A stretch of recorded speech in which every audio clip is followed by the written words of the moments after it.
রাকেশ প্রত্যেক গরমের ছুটিতে তার দিদার বাড়িতে ঘুরতে আসতো।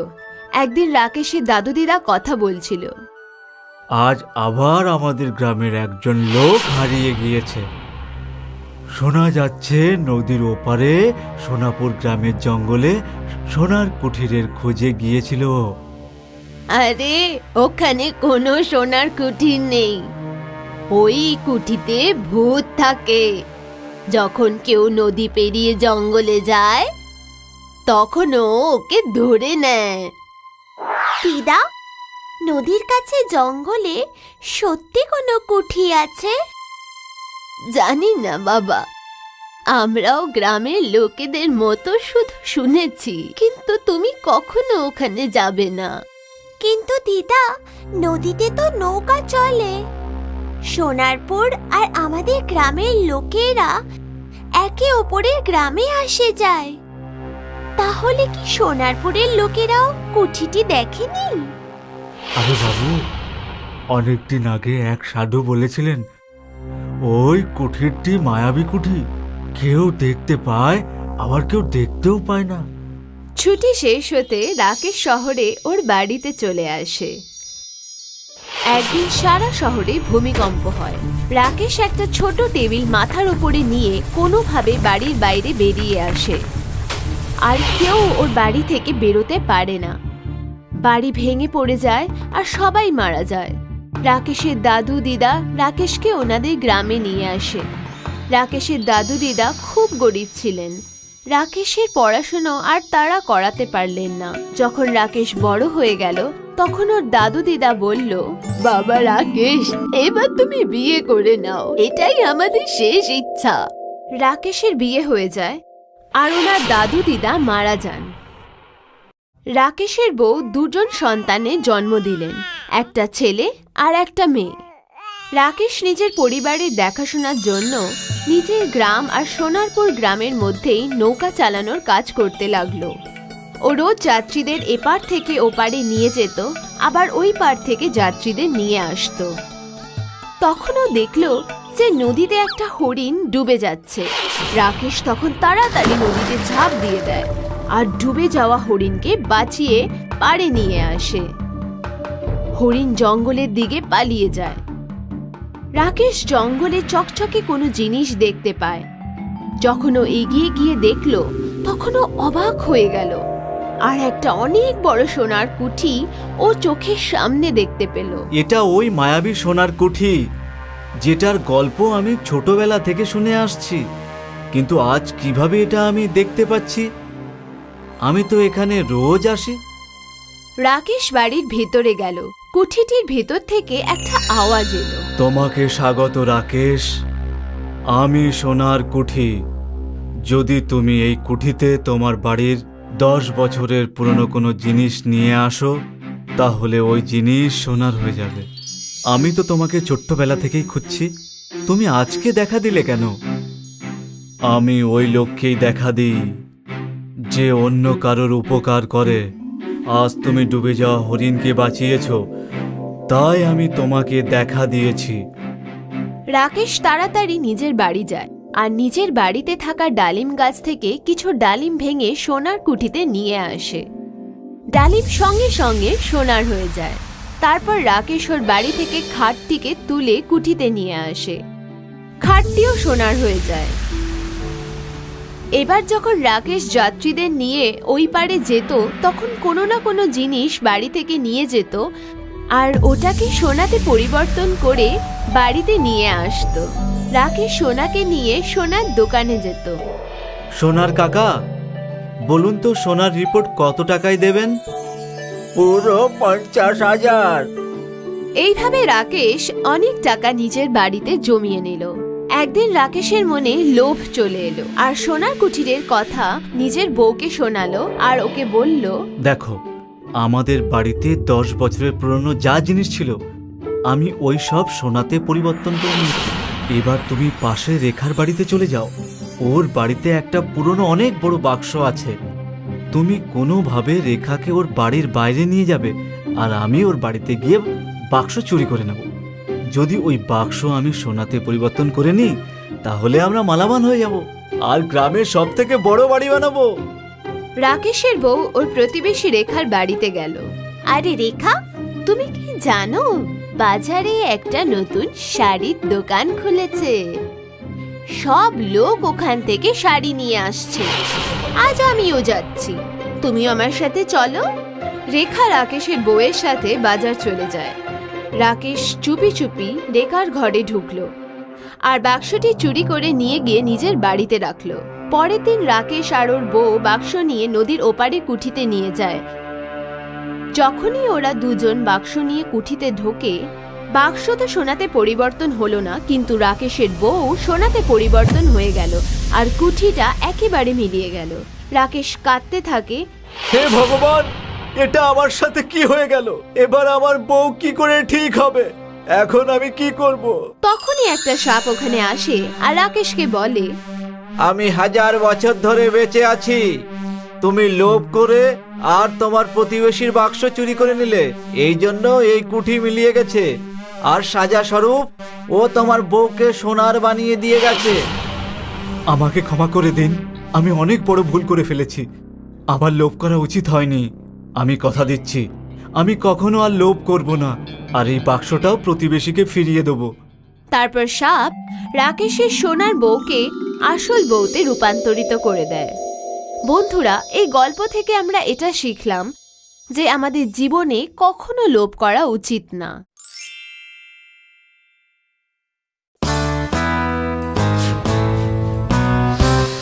গ্রাম থেকে কিছুটা দূরেই জীবার বাড়ি ছিল। ওর বাড়িতে ওর বউ কিরণ আর ছেলে রাজু থাকতো। তিনজনেই ওরা রোগা আর কুপোষিত ছিল। জীবা জঙ্গল থেকে কাঠ আর জড়িবুটি নিয়ে গিয়ে সেগুলোকে গ্রামে বিক্রি করত। জ্বালানির জন্যে কাঠ নিয়ে যাও, কাঠ নিয়ে যাও। আচ্ছা বলো তো, এই কাঠের দাম কত? বাবু, মাত্র 5 টাকা। 5 টাকা তো এমন ভাবে বলছিস যে এটা তুই বিনা পয়সায় দিচ্ছিস। আমি চাই না তোর কাঠ, তুই রাখ।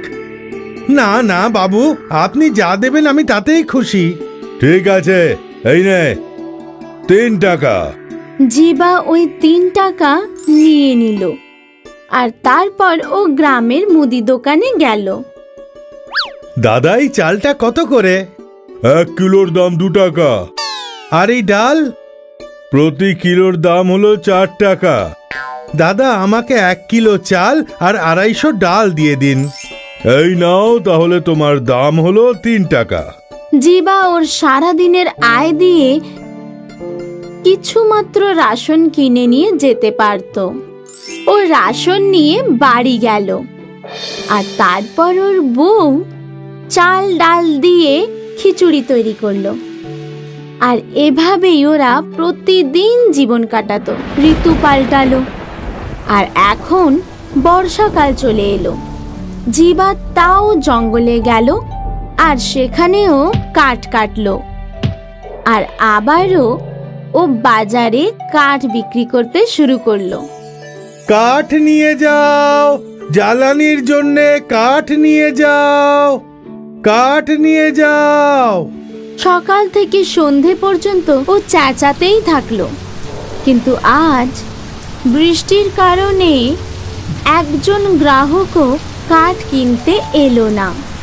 হতাশ জীবা ওই কাঠগুলোকে নিজের কাঁধে তুলে নিয়ে নিজের বাড়ি ফিরে গেল।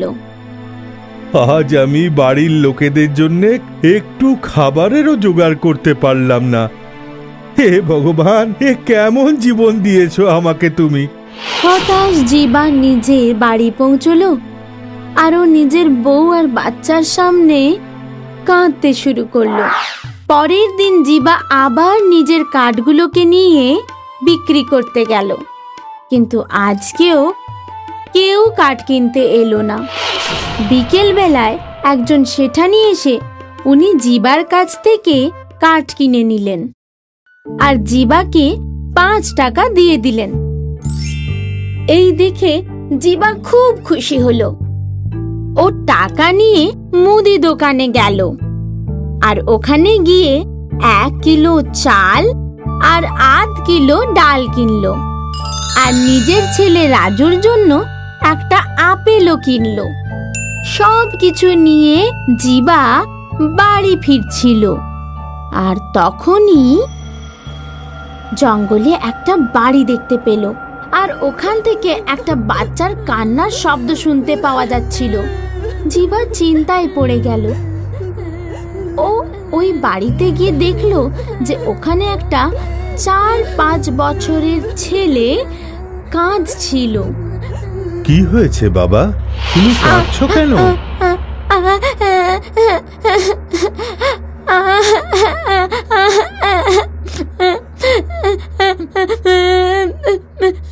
আমার খুব খিদে পেয়েছে, আমি 3 দিন ধরে কিছু খাইনি।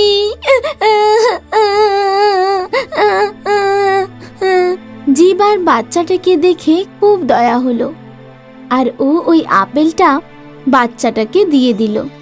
বাচ্চাটা তাড়াতাড়ি করে আপেলটা খেয়ে ফেললো। আপনার কাছে কি আরো কিছু আছে? আছে, কিন্তু রান্না করতে হবে তো।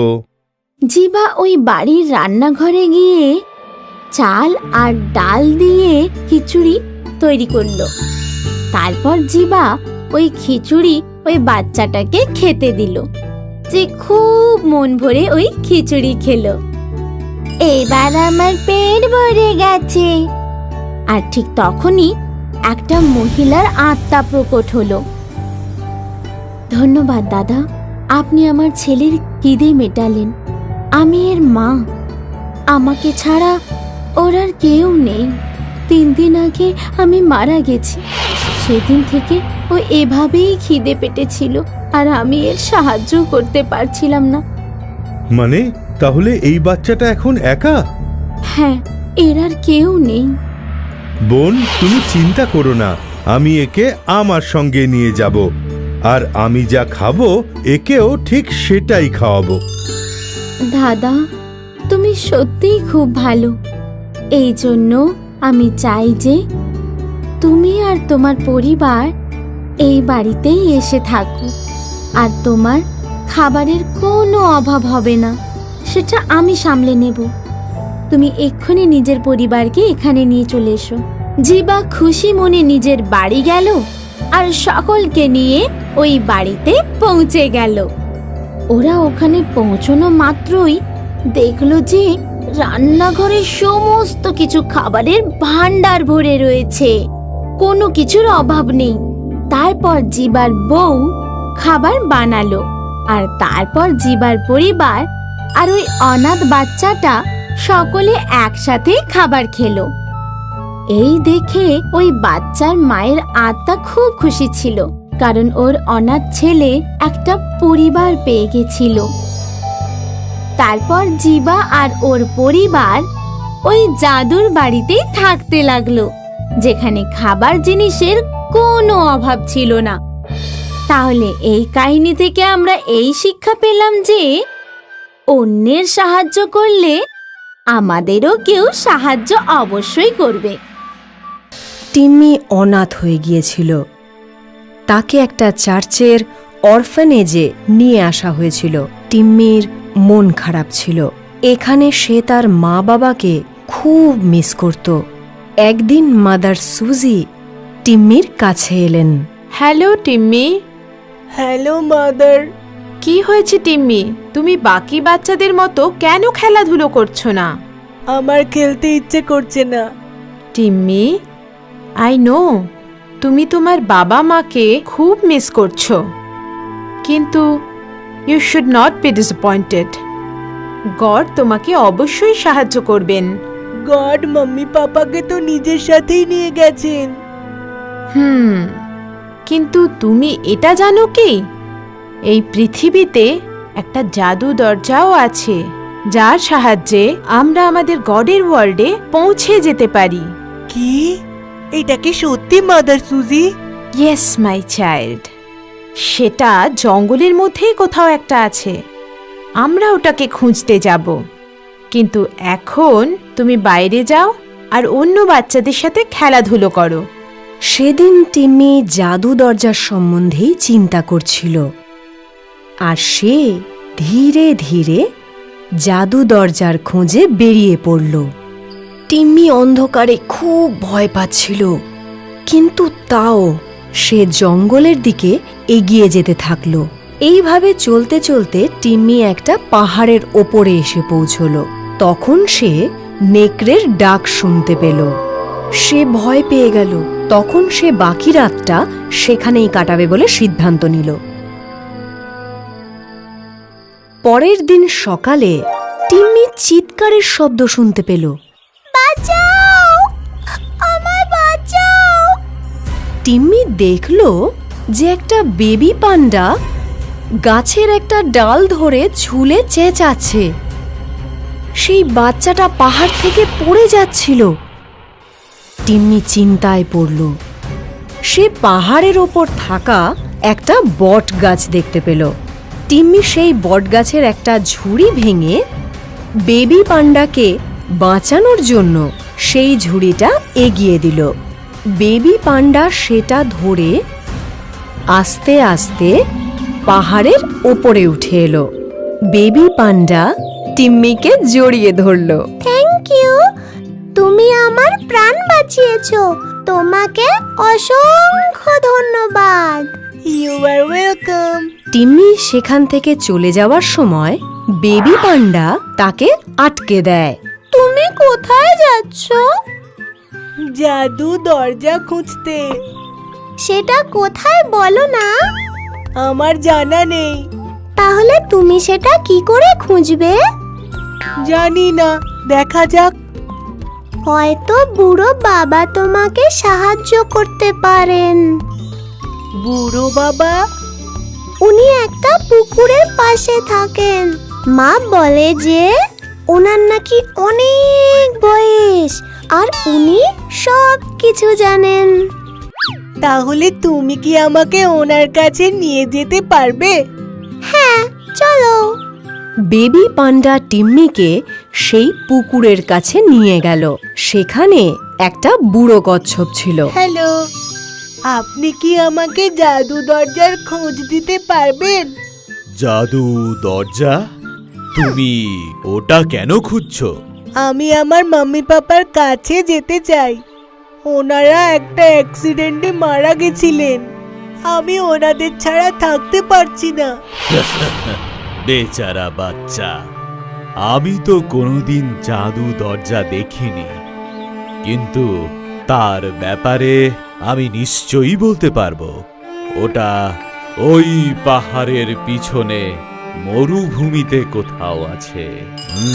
স্যার, আপনাকে অনেক অনেক ধন্যবাদ। আমি চাইবো তুমি যেন তোমার মা বাবাকে খুঁজে পাও। টিম্মি পাহাড়ের গা বেয়ে এগোতে থাকলো। সে খুব খুশি ছিল। পাহাড় শেষ হওয়ার পর সে মরুভূমি পেল। ও তারপরেও এগোতে থাকলো। এভাবেই কিছুদিন কেটে গেল, আর টিম্মি দুর্বল হয়ে গিয়েছিল, কিন্তু তাও সে এগিয়ে যেতে থাকলো। হঠাৎ সে তার মা বাবার আত্মাদের দেখল। তারা ওকে ওনাদের দিকে ডাকছিলেন, আর হঠাৎই সে জাদু দরজাটা দেখতে পেল। টিম্মি তখন হাঁটতেও পারছিল না, কিন্তু তাও ও হামাগুড়ি দিয়ে সেই দরজা পর্যন্ত পৌঁছল। আর যেই না ও দরজাটা পেরোলো, ও স্বর্গে পৌঁছে গেল, তার মা বাবার কাছে। অবশেষে টিম্মি জাদু দরজা খুঁজে পেয়ে গিয়েছিল।